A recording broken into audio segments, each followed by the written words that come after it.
आदरणीय आज की सभा के अध्यक्ष जी, सम्मानित मंच, उपस्थित बुजुर्गों, एक बहन भी हमारी हैं, बच्चों व नौजवान साथियों, आज की इस विशाल पंचायत का आयोजन करने के लिए मैं सबसे पहले जनपद जाट महासभा की इकाई और उसके साथ साथ भाई धर्मवीर बाल्यान जी को बधाई देता हूं। ये कोई आसान काम नहीं है, इतना विशाल जनसमूह इकट्ठा करना और एक जाति का, एक बिरादरी का, ये बहुत ही बड़ा कार्य है। और उसको इन्होंने जिस खूबी से सरंजाम दिया है, वो इनकी जितनी प्रशंसा की जाए उतना कम। मेरे से पूर्व वक्ताओं ने आज के एजेंडे पे अपने अपने विचार रखे, सुझाव रखे, बातें रखी, और मैं ये समझता हूं कि तमाम बातें कह चुके हैं। रिपीटेशन ही बचा, कहने का कोई ज्यादा बचा नहीं है। लेकिन मुझे भी मौका मिला है तो 2 मिनट मैं भी आपके बीच में अपनी बात रखने का प्रयास करूंगा। लंबा बोलने की मुझे आदत है, जहां थक जाऊं बता देना, मैं बंद कर दूंगा। जाट आरक्षण की बात हो रही है। मैं जाट आरक्षण से उस समय से जुड़ा हूं जिस समय जाट देश में आरक्षण की व्यवस्था लागू की गई। 1990 में जब तत्कालीन प्रधानमंत्री वीपी सिंह जी ने आरक्षण को लागू किया,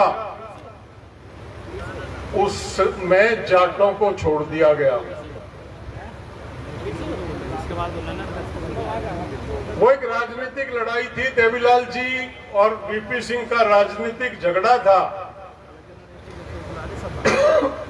वीपी सिंह किसी को न्याय नहीं दे रहे थे, वीपी सिंह देवीलाल जी का इलाज कर रहे थे। देवीलाल जी का इलाज करने के लिए 10 साल से जो रिपोर्ट पड़ी हुई थी कूड़े में, वो उठा के उसको एज इट इज लागू कर दिया गया, उसको देखा नहीं गया। 9 तारीख को वोट क्लब पे देवीलाल जी की मीटिंग थी। दिल्ली में कुछ नेताओं ने वहां वीपी सिंह को घेरा और कहा कि देवीलाल को काबू करना मुश्किल है, एक ही रास्ता है, मंडल की रिपोर्ट लागू कर दो।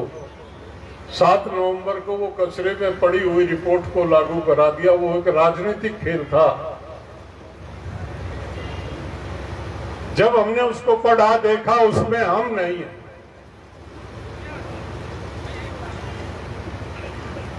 तो हमने उसमें अपने सतर पे काम करना शुरू किया। उस टाइम हमारी हैसियत इतनी नहीं थी। हमने चौधरी अजीत सिंह के माध्यम से अपने तरीके से काम करना शुरू किया।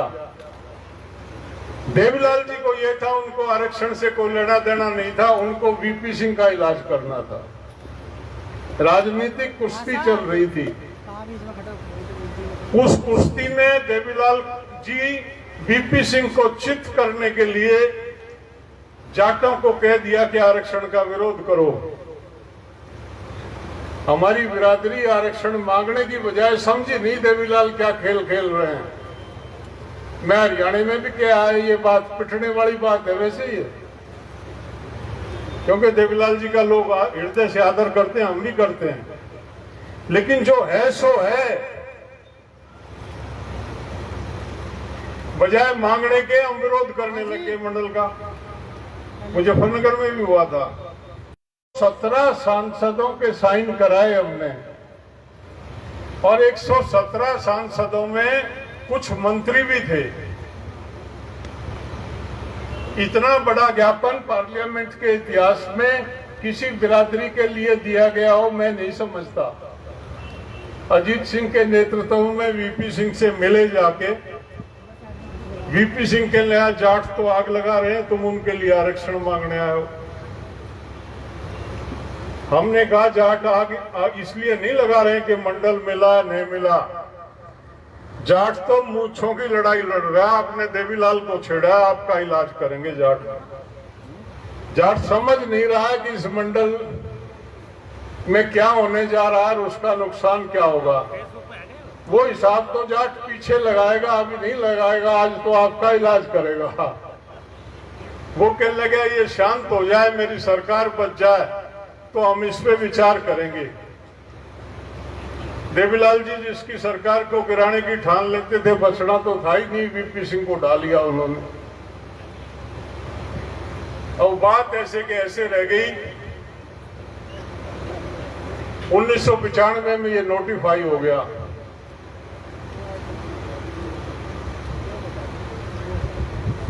बात दबके रह गई, चलते रहे। दारा सिंह जी 1998 में इसके अध्यक्ष बने, ऑल इंडिया जाट महासभा के 97 में। उनके अध्यक्ष बनने के बाद मुझे भी एक जिम्मेवारी जाट महासभा में सौंपी गई, उनके दारा सिंह जी को मदद करूं इस काम में। हमने बैठ के बात की और आरक्षण को हमने चुना कि ये हमारा मुख्य बिंदु, इस पे कार्य करेंगे। 23 दिसंबर 1997 से इस पे कार्यक्रम शुरू किया। जोधपुर में एक मीटिंग करके एक बड़े आंदोलन की शुरुआत हुई राजस्थान से। 98 में चुनाव था राजस्थान में। 98 के इलेक्शन मैनिफेस्टो में राजस्थान की कांग्रेस का जो घोषणा पत्र था उसमें यह था, हमारी सरकार बनी तो आरक्षण देंगे। सरकार बन गई, गहलोत मुख्यमंत्री बने, वो अपनी बात से मुकर गए। हमने गहलोत के खिलाफ आरक्षण के विषय को लेकर एक राजस्थान में आंदोलन शुरू किया। राजस्थान के लोगों ने भरपूर सहयोग दिया, राजस्थान की सरकार को हिला दिया। भाग्य अच्छा था, एक वोट से दिल्ली में अटल बिहारी की सरकार गिर गई। आंदोलन हमने गलत समय पे छेड़ा था। इलेक्शन के 5 साल हो और आंदोलन शुरू कर दो तो फिर वो आंदोलन फेल होता। इलेक्शन से 2 साल पहले कोई आंदोलन शुरू किया जाए तो मुद्दा गर्म होके साल भर के भीतर जब चुनाव रह जाए तो दबाव बन जाता। ये सब पॉलिटिकल निर्णय होते हैं। हम गलत निर्णय ले गए थे, लेकिन हमारा भगवान ने साथ दिया। एक वोट से अटल बिहारी की सरकार गिर गई। हमने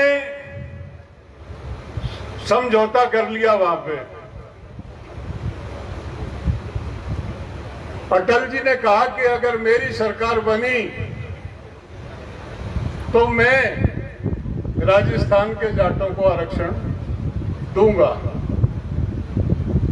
और तो नहीं हो रहे हो, लंबी कहानी था दी। पूरी नहीं कहूंगा तो समझ में नहीं आएगा, पूरी कहूंगा तो टाइम बहुत लगेगा।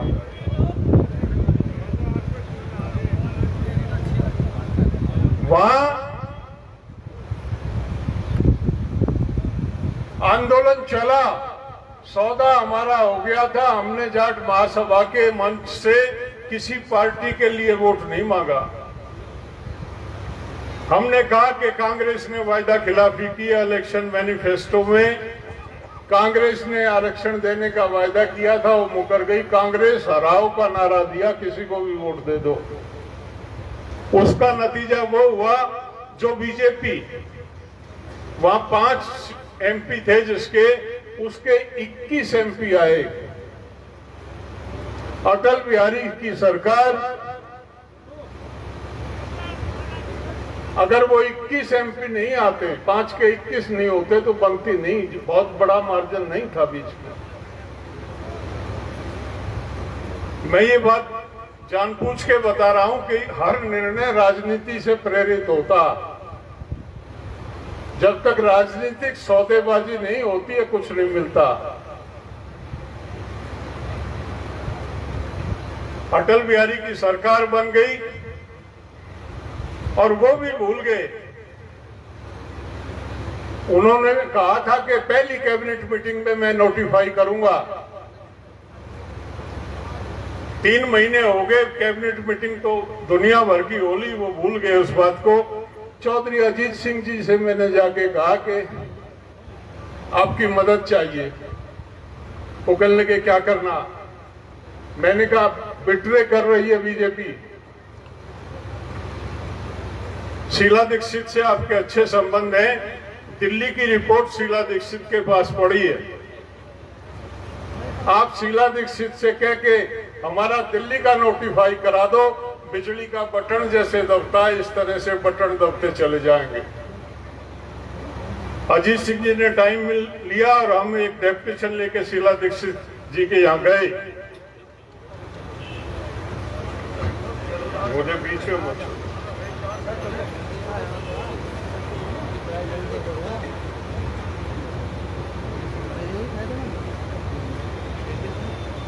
हम मिले शीला दीक्षित जी से 10 बजे मिले। उन्होंने 2 बजे कैबिनेट की मीटिंग मिला के दिल्ली में नोटिफाई कर दिया राज्य सदर का आरक्षण।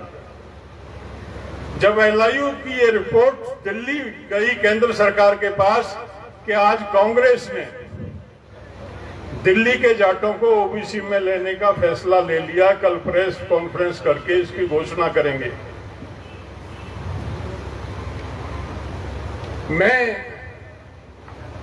हमारे साथी थे मेरिया जी, उनके घर बैठा था रात के 8 साढ़े 8 बजे।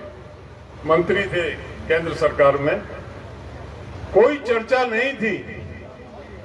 लेकिन दिल्ली की खबर मिलते ही रात के 10 बजे एकदम खलबली मची कि ये तो कांग्रेस लीड ले गई।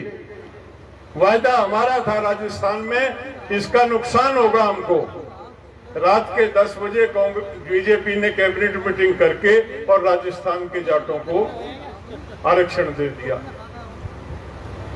वो अशोक गहलोत जो हमको आरक्षण देने के लिए तैयार नहीं था, कमीशन की रिपोर्ट हमारे खिलाफ तैयार करा रहा था, जैसे ही हमको दिल्ली में आरक्षण मिला उसी समय राजस्थान में केंद्र में आरक्षण मिला। सोनिया जी ने अशोक गहलोत को ढूंढा, वो जोधपुर था, कहना जल्दी जयपुर आजा, नाश करा दिया तेने, जितना जल्दी हो सके राजस्थान में जाटों को आरक्षण दे दे। एक दिन में 24 घंटे में 3 राज्यों में मिला था आरक्षण। लेकिन पॉलिटिकल इक्वेशंस जो हैं वो बैठाई गई थी, वो हमारे पक्ष में थी।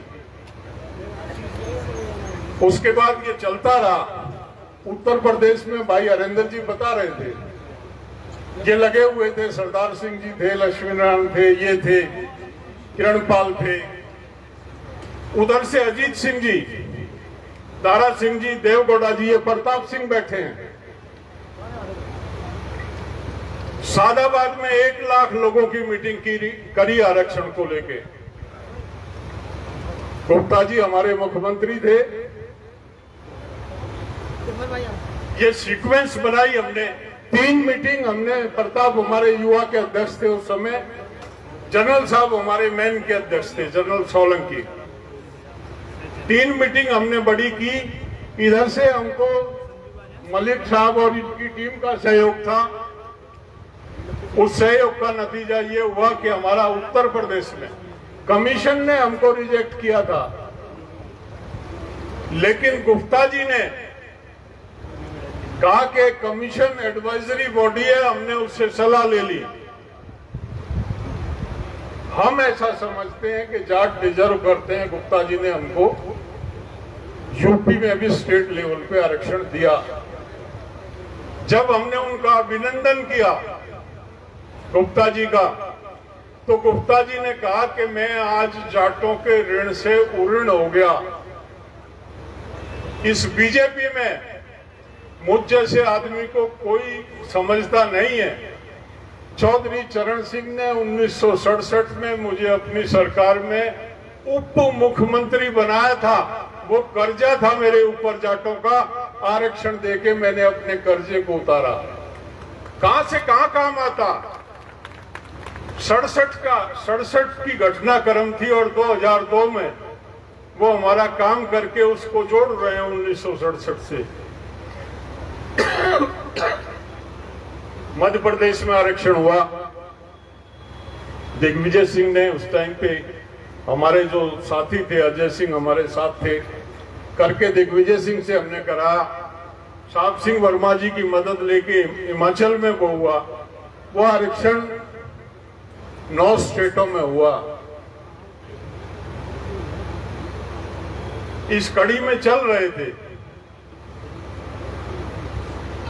लेकिन बीच में जो जनरल साहब है लाहौद साहब बात कह रहे थे कि महासभाएं बन गई, मैं यहां चर्चा करूंगा तो बहुत लोगों को अच्छा नहीं लगेगा, हो सकता है मंच से कोई या तो मुझे धक्का दे दे या कोई उठ के चला जाए, क्योंकि सच्चाई सुनने में बहुत जोर पड़ता। उसके बाद कोई आरक्षण किसी स्टेट में नहीं हुआ। एक जाट महासभा थी, 9 स्टेटों में हो गया था। 17 जाट महासभाएं हैं, पता ही नहीं है कौन सी है, और हर साल 4 नई बनती है, 4। जिसका मूड आता है वही एक संगठन रजिस्टर्ड करा के और एक कार्ड छपवा लेता है, डीएम के यहाँ जाने लग जाता, अध्यक्ष फलानी जाट महासभा का। कौन रोक देगा उनको? आप रोक सकते हो, आप रिकॉग्नाइज कर सकते हो कि कौन है, क्या है, किसकी क्या स्थिति है। हम कोई तनखैया थोड़ी है, समाज की सेवा का जज्बा है, उसलिए काम करते हैं। हम लड़े क्यों किसी से?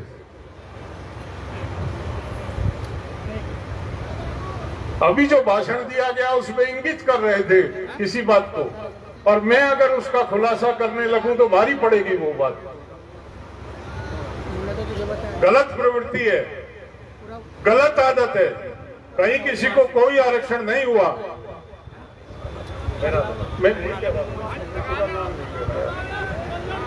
मैं 2013 में हमने एक मीटिंग की,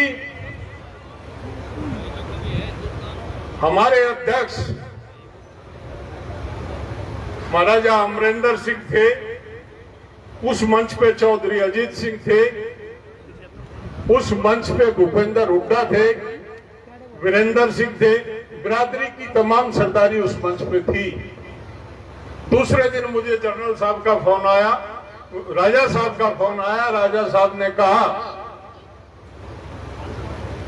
मुझे सोनिया जी ने बुलाया। मैं समझ रहा था कि वो कल की मीटिंग से नाराज होंगी, सोनिया जी बहुत खुश हैं और उन्होंने मुझे बुलाया। आप वो मुझे लिख के दे दो, डिमांड क्या है। हमने वो ड्राफ्ट था वो दे दिया उनको। सोनिया जी ने कहा मैं इस आरक्षण को करूंगी, आप तैयारी करो, जाके आगे बढ़ो।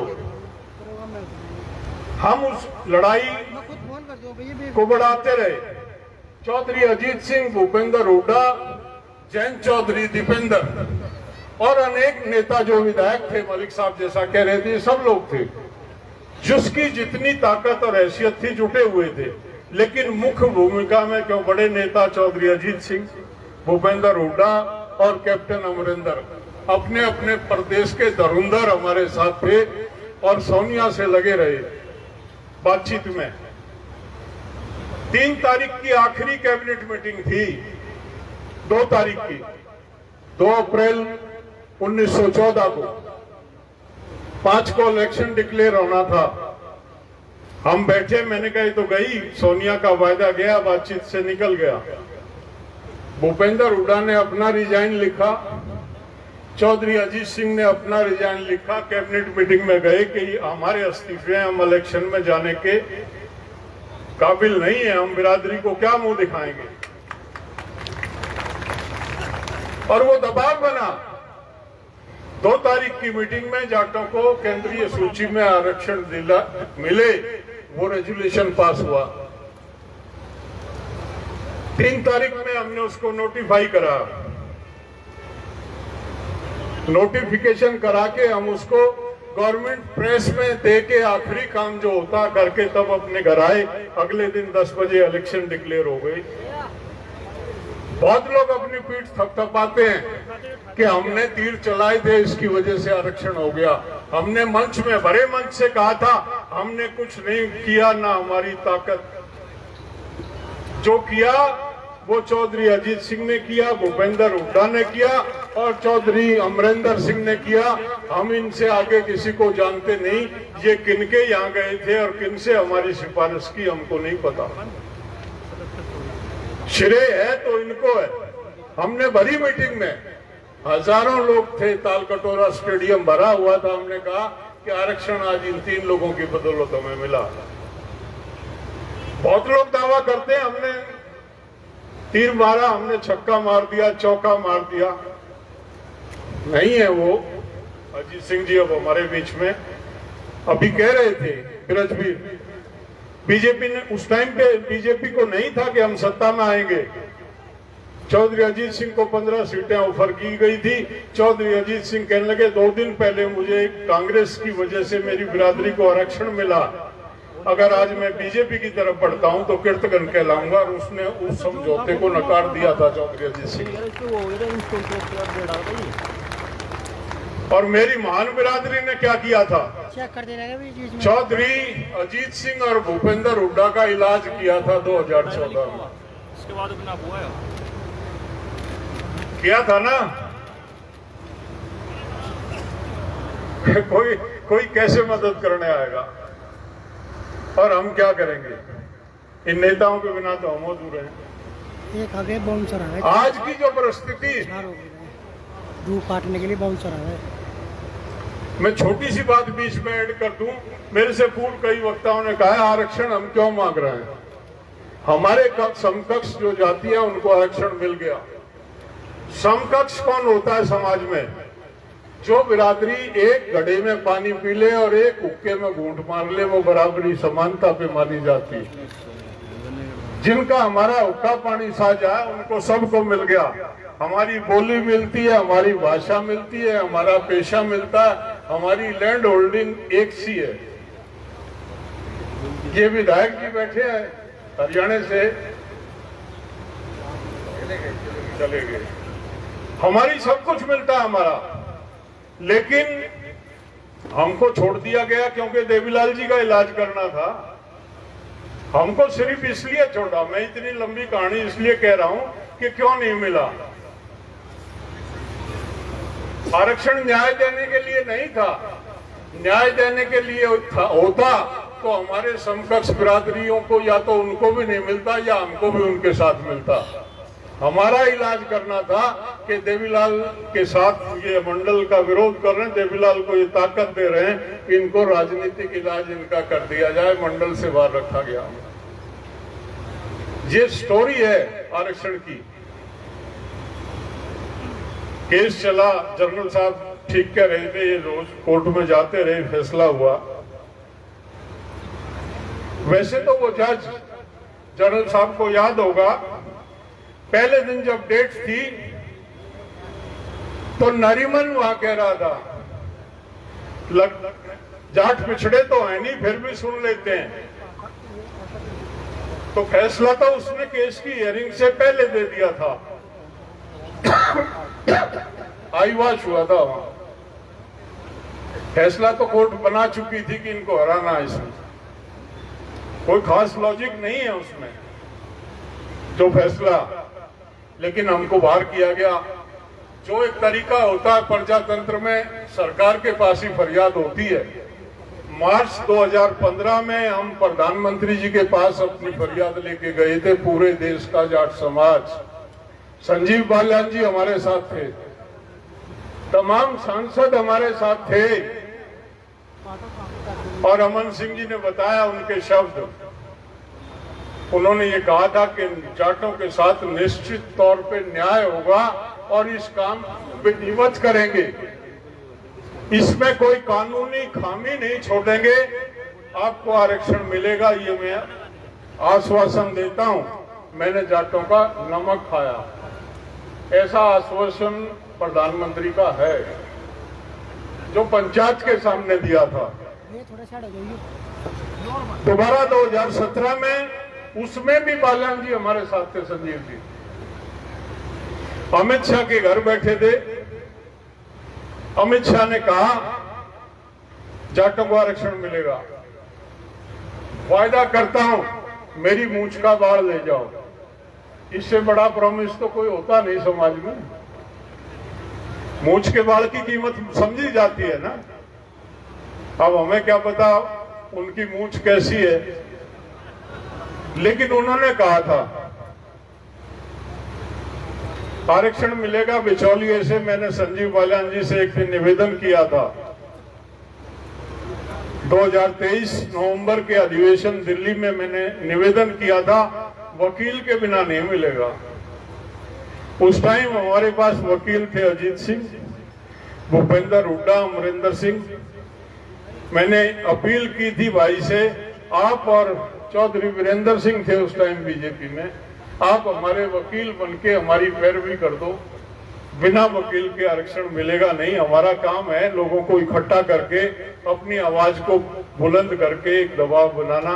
आगे का काम जो है वो बीच में नेता करते हैं जो दल से संबंधित होते हैं। तो बालियान जी के माध्यम से मैं निवेदन करना चाहता हूं, एक दफे याद तो दिला दें यार, मूंछ का बाढ़ दे रखा, नमक का वादा कर रखा, मेरी बिरादरी मुझे घेरती है। वो करें ना करें वो तो उनकी इच्छा पे है, लेकिन याद दिलाने का काम करेंगे आप। उनको जब भी मिलेंगे इस बात को याद दिलाएं, उतने में ही हमारे मान लेंगे, हमें मिले या ना मिले। आप ये काम कर दें, हम मान लेंगे भाई ने हमारा काम कर दिया, याद दिला दो, उसके भूल गए हम बड़े आदमी हैं। तो ये स्थिति आरक्षण की है। सरकारें दो ही बातों से डरती हैं, या तो हमारे वकील तगड़े हों या हम इलाज करना जानते हों। इलाज में तो आजकल हम कहीं और ही घूम रहे हैं, वो हमारे बस की है नहीं। मैं वो अपील भी नहीं करूंगा आपसे। नेताओं को ही दबाव बना लो तो शायद कुछ हो जाएगा। मैं दिन में तारे नहीं देखता हूं, मुझे वास्तविकता का पता है कि हालात क्या हैं। ना हमने मुद्दा छोड़ा। कई कह रहे थे बहुत साल के बाद मीटिंग हुई है, क्योंकि राशन खाया और घर में सो गए, पता ही नहीं है देश में क्या हो रहा। 2023 में 1 लाख आदमी जयपुर में इकट्ठा हुए थे। 2023 में 50,000 आदमी भोपाल में इकट्ठा हुए थे। बहुत थोड़ी संख्या है हमारी मध्य प्रदेश में। ये एक ही जगह नहीं होता है कि मुजफ्फरनगर में ही हर साल मीटिंग हो, रोटेट होती रहती है मीटिंग और लगातार चलती रहती है। हर साल 10-12 मीटिंगें की जाती है, लेकिन देश के अलग अलग हिस्से में की जाती है। आज ये भाई धर्मवीर जी के सहयोग से मुजफ्फरनगर में हम यहाँ इकट्ठा हुए हैं, इसके बाद किसी अगले जिले में होंगे। तो जागरूकता भाई रखा करो, ध्यान रखा करो। और ये तो समाज का काम है, आप जोड़ लो गांठा, कौन मना कर रहा? गांठा जोड़ना समझते हो ना, तो आप जोड़ दो, आपको कौन रोक रहा? आपको शिकायत है या तो हमारे साथ जुड़ जाओ या अपना जोड़ लो, कहां दिक्कत है? करो यार, समाज का करो, कोई द्वेष और ईर्ष्या नहीं है किसी के साथ। तो ये हालात है, ये स्थिति है आरक्षण की। लड़ाई है, लड़ते रहेंगे, छोड़ेंगे नहीं। हमने तय किया है ये जो मुजफ्फरनगर से शुरू हुआ, ये सीक्वेंस चलेगी पूरे उत्तर प्रदेश के हर जिले में। हम अपनी इस तरह की सभाओं का आयोजन करेंगे और उत्तर प्रदेश ही नहीं, उसके बाद अन्य प्रांतों में भी जाके हमारा ये काफिला रुकने वाला नहीं। कई दफे लोग हमसे कहते हैं कि क्या आरक्षण का क्या होगा। मैंने कहा आरक्षण की मांग 1949 में चौधरी चरण सिंह ने उठाई थी। 1949 में, 1949 से 1980 तक दबी रही। 1980 में प्रधानमंत्री जब बने तो उन्होंने मंडल कमीशन का गठन किया। उनको समय नहीं मिला, वो चले गए और ये मंडल की रिपोर्ट राजनीति का शिकार हो गई, जैसा मैंने आपको पहले बताया। हमने छोड़ा तो नहीं इस मांग को। पहले हमारे बड़े लड़ रहे थे, अब हम लड़ रहे हैं। हो सकता है हमारे बाद हमारे बच्चे लड़ेंगे, हम कोई भाड़े के थोड़ी हैं। ये खत्म नहीं होती है। जो मांग होती है समाज की वो जिंदा रहती है, खड़ी रहती है। कभी लड़ाई तेज होती है, कभी मंदा होती है, वो अलग बात, परिस्थितियां होती हैं, चलता रहता। तो ये कंटिन्यू रहेगी। मैं सामाजिक कुरीतियों पे कुछ बात और करना चाहूंगा। ऑल इंडिया जाट महासभा मुजफ्फरनगर में बनी थी 1907 में। मुजफ्फरनगर में इसका गठन हुआ था। आरएसएस तो 1925 में बनी है, जाट महासभा 1907 में बनी थी। हमारे बुजुर्गों ने तय किया था सामाजिक कुरीतियों के खिलाफ लड़ाई लड़ेंगे, समाज में शिक्षा की उन्नति के लिए कार्य करेंगे, समाज की आर्थिक उन्नति के लिए कार्य करेंगे और समाज के राजनीतिक हितों का ध्यान रखेंगे। क्योंकि अंग्रेजों का दौर था, राजनीति उथल पुथल थी, काम हुए उस टाइम पे। जितने जाट स्कूल, शिक्षण संस्थाएं, कॉलेज बनी, वो जाट महासभा के उसी प्रयास का नतीजा थी। आगरे से लेके और संगरिया राजस्थान तक पूरा पश्चिमी उत्तर प्रदेश, हरियाणा और राजस्थान में स्कूल और कॉलेजों की एक लाइन बनी, जिसका नतीजा हुआ हजारों हजार लोगों ने यहाँ शिक्षा पाई, नौकरी पाई और समाज में एक मुकाम बना। उस दौर में जो शिक्षा की क्रांति आई थी जाट महासभा के, उस दौर में आज हम कमजोर हैं। आजादी के बाद हमने संगठन को इग्नोर किया। लखावटी के स्कूल में पता नहीं अभी क्या पोजीशन है। 40 साल से एडमिनिस्ट्रेटर बैठा हुआ। एक स्कूल है लखावटी में, उसके 2, 4, 6 तो बनाए नहीं, वो जो बना उसकी ईंटें फाड़ने के लिए तैयार रहते हैं। उसमें चुनाव लड़ते हैं, जिसका नंबर आ जाता है वो थोड़ी सी ईंटों को पढ़ ले जाता है। मुजफ्फरनगर में भी आजकल पता नहीं मुझे क्या स्थिति है, पर एक समय मैंने देखा था यहां भी वही लठ बजे हुए थे, यहां भी वही लठ बजे हुए थे। यही रोहतक में हो रहा, जो उस टाइम बुजुर्गों ने बना दिए थे स्कूल और कॉलेज, एक भी ऐड नहीं हुआ। बाल्यान जी अभी कह रहे थे, अब तक तो हमारे सैकड़ों कॉलेज और स्कूल होने चाहिए थे, लेकिन जो बनाए थे उन बुजुर्गों ने, उनको खत्म करने पे तुले हुए हैं आज हम। ये हमारी समाज की स्थिति, ये हमारी समाज की हालत है। सोशल इवल्स में हमारे समाज में शराब नहीं थी, चाय नहीं थी। बुखार हो जाए तो किसी एक्स सर्विसमैन के या किसी सर्विसमैन के घर जाते थे, बोले वो फौज में है, उनके घर चाय की पत्ती मिलेगी। आज हमारे यहाँ क्या नहीं मिलता। इस सिसौली में शराब का ठेका, आर्य समाजियों का गांव, आइडियल गांव, जो समाज को सुधारने के अगुवा थे, आज वो नशे में झूल रहे हैं। और अभी तो चिट्टे वाली बात हो रही थी, चिट्टा जो सूखा नशा जो पंजाब के जरिए अब हरियाणा में घुस गया, यूपी में अपने पैर फैला लिए, वो आ गया।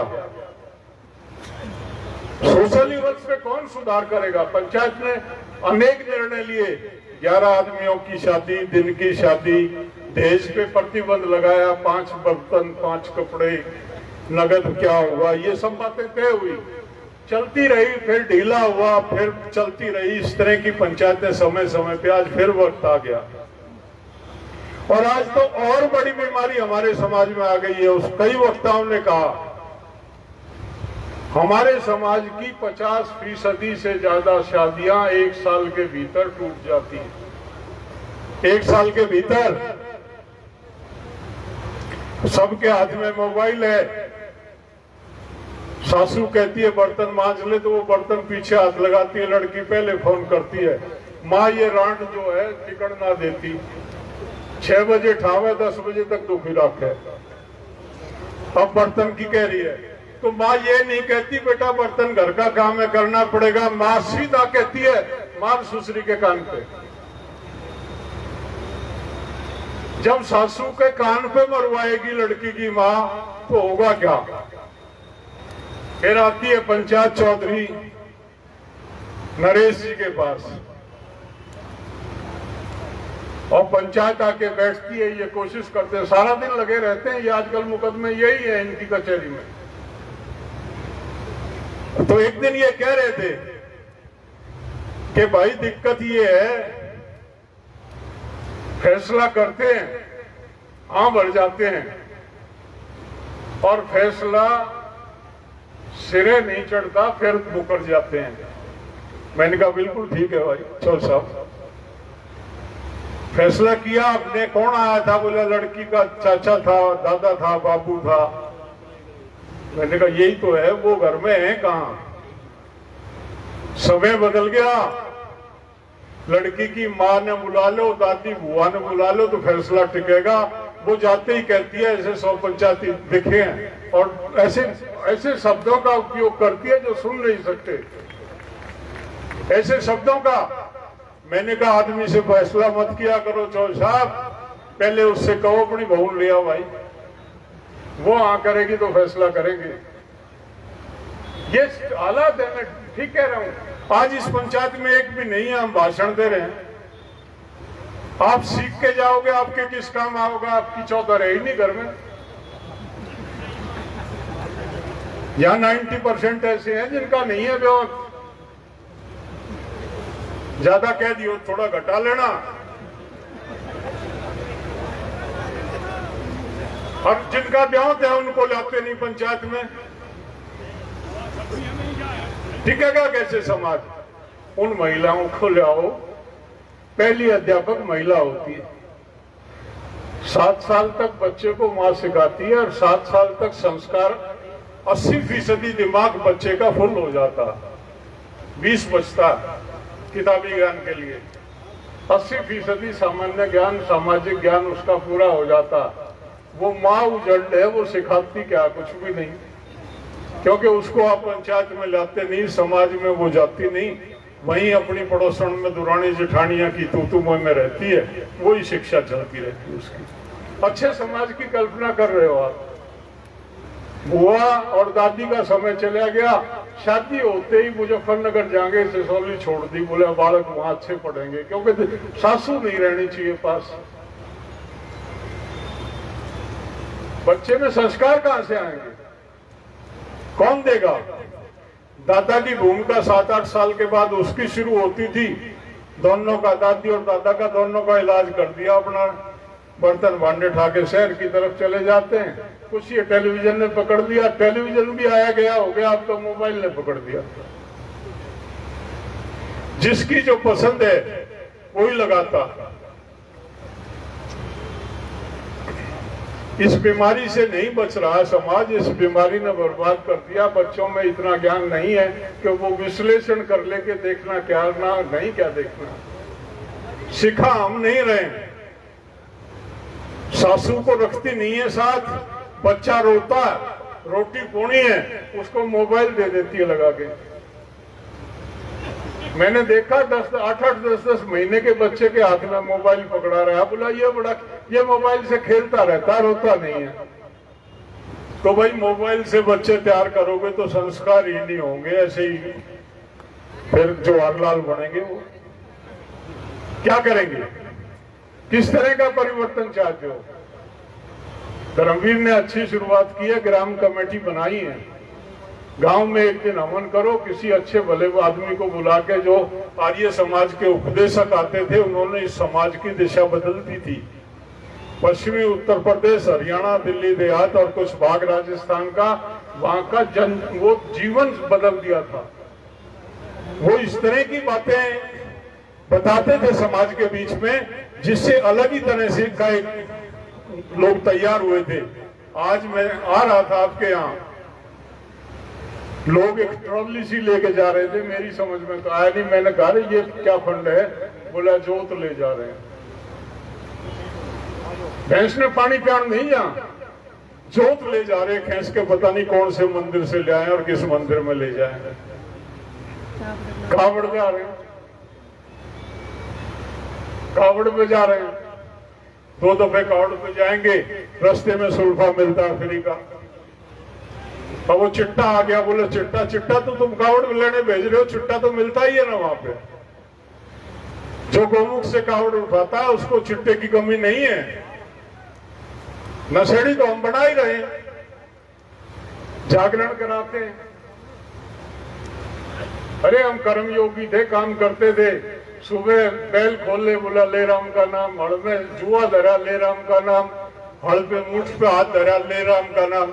हमको ना किसी मंदिर की आवश्यकता थी, ना मस्जिद की आवश्यकता थी। कर्म योगी थे हम, और कर्म योगी से ढोंगी होते जा रहे हैं हम। हमारे बच्चे जो हैं वो, अब मैं कहूंगा तो धर्मवीर भी बुरा मान जाएगा, चोटी इसने विराट रखी। अरे जब घोट टाट रहे थी, जब चोटी रख लेते, वो इतनी लंबी रखे तो कोई एरियल थोड़ी है यार। वो 4 बाल हैं, ठीक है, बाल जब कटवाए ना रखे तो मेरे भी है, तेरे भी अलग से रखने की जरूरत है। लेकिन भाग रहे हैं, भाग रहे हैं। पीछे 1 साल चला, मैं संजीव जी को बुरा लगेगा, 1 साल चला अयोध्या में, फिर एक मूर्ति आई पत्थर की और कहने लगे प्राण प्रतिष्ठा करेंगे इस मूर्ति में, प्राण प्रतिष्ठा करेंगे।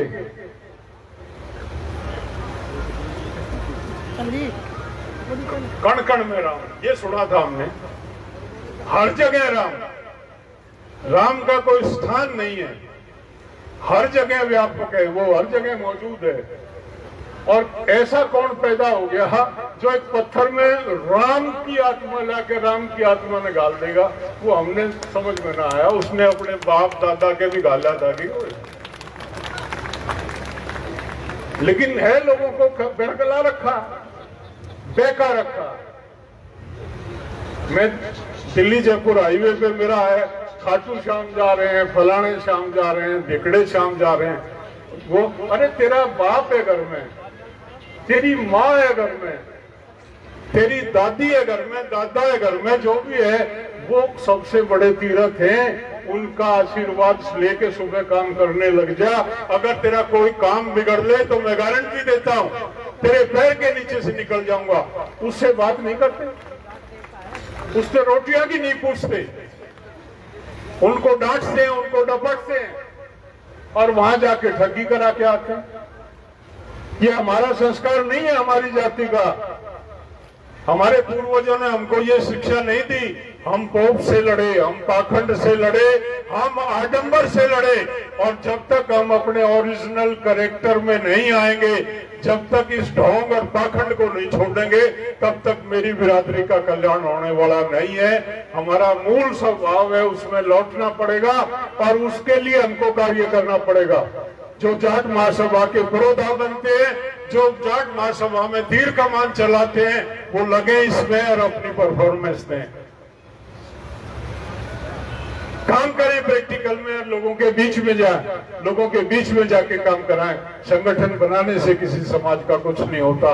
हमारा मुहिम में हमने जितना दे सकते थे रिजल्ट दिया, और आगे भी जिस दिन माहौल होगा उसमें फिर कुछ ना कुछ ऐड करेंगे। बिना बात हम अपनी बिरादरी को तंग नहीं करते। जब तक माहौल पक्ष में नहीं होता है तब तक हम कोई राजनीतिक नाटक नहीं करते हैं। हम बिरादरी को दुखी उसी समय करते हैं जब कहीं चोट मारनी होती है। जब चोट मारने का वक्त होता है, जब बिरादरी की आवश्यकता होती है तो चोट मारते हैं। जिस दिन समय आ जाएगा उस दिन आपको इकट्ठा करके बता देंगे कि आज समय है। ना तो बिना बात बुलाना तो वो है, वो चरवाहा रोज कहता था शेर आ गया, शेर आ गया।